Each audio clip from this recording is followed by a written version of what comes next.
राधे श्याम अनाज का व्यापारी था और मेहनत से खूब कमाता था। वह दानी भी था और भगवान में बहुत विश्वास करता था। उसने एक मंदिर का निर्माण करवाया जिसमें वह अक्सर धार्मिक प्रवचनों का आयोजन भी करता था।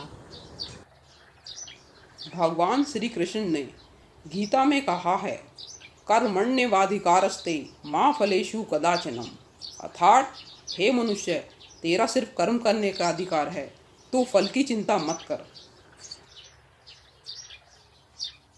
उसने एक धर्मशाला भी बनवाई जिसमें वह अन्नदान करता था। एक दिन जब वह भोजन कर रहा था तब उसकी माँ सरस्वती ने उससे कहा, बेटा राधे श्याम, मेरे तीनों पोते अब बड़े हो गए हैं।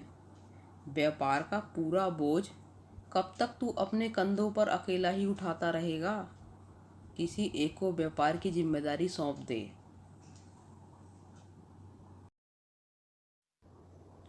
माँ, मैं भी यही सोच रहा हूँ, लेकिन मैं यह जिम्मेदारी उसे सौंपूंगा जो कुशलता के साथ व्यापार करे और हमारी परंपरा को भी कायम रखे।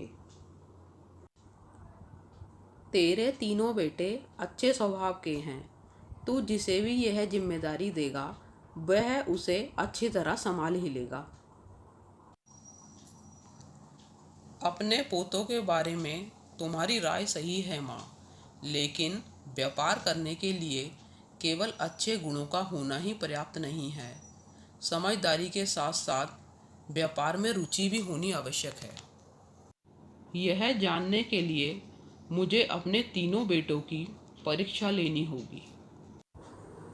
अगले दिन राधे श्याम ने अपने तीनों बेटों गोविंद, माधव और गोपाल को अपने पास बुलाया। तीनों को बराबर बराबर पैसे दिए और कहा, इन पैसों से शाम तक कोई अच्छा काम करके आओ। इससे पता चल जाएगा कि तुम तीनों में से कुशल कौन है। शाम को जब राधे श्याम घर लौटा तो उसने देखा कि तीनों बेटे उसकी प्रतीक्षा कर रहे हैं। उसने बड़े बेटे गोविंद से पूछा, बेटा गोविंद, तुमने उन पैसों से कौन सा अच्छा काम किया? पिताजी, मैंने मंदिर के पास एक भूखी औरत को देखा और वह सारे पैसे उसे दे दिए। राधे श्याम ने मुस्कुराकर दूसरे बेटे माधव की ओर देखा। पिताजी, हमारे व्यापार की अच्छी वृद्धि के लिए मैंने मंदिर में पूजा करवाई और वह पैसे उस पुजारी की थाली में डाल दिए। उसके बाद राधे श्याम ने तीसरे बेटे गोपाल से पूछा। गोपाल ने धीरे से पैसे अपनी जेब से निकाले और पिता के सामने रख दिए। गोपाल, तुमने तो पैसे खर्च ही नहीं किए। पिताजी, आपने जो पैसे दिए थे उन्हें लेकर मैं मंडी गया। वहाँ उनसे मैंने एक टोकरा नींबू खरीदे और उन्हें एक फेरी वाले को ज़्यादा पैसों में बेच दिया। उनसे जो फ़ायदा हुआ उसके आधे भाग के मैंने कुछ फल खरीदे और एक भूखे बच्चे को दे दिए और बाकी के आधे पैसों को मंदिर के दान पात्र में दे आया और ईश्वर से प्रार्थना की कि वह अपनी कृपा दृष्टि सब पर बनाए रखें।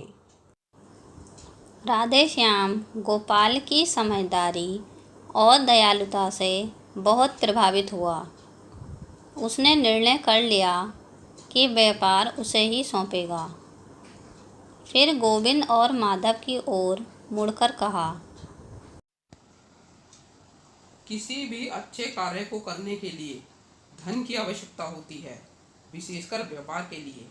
धन अत्यंत आवश्यक है। जिसे व्यापार करना है उसे पहले लाभ कमाना चाहिए।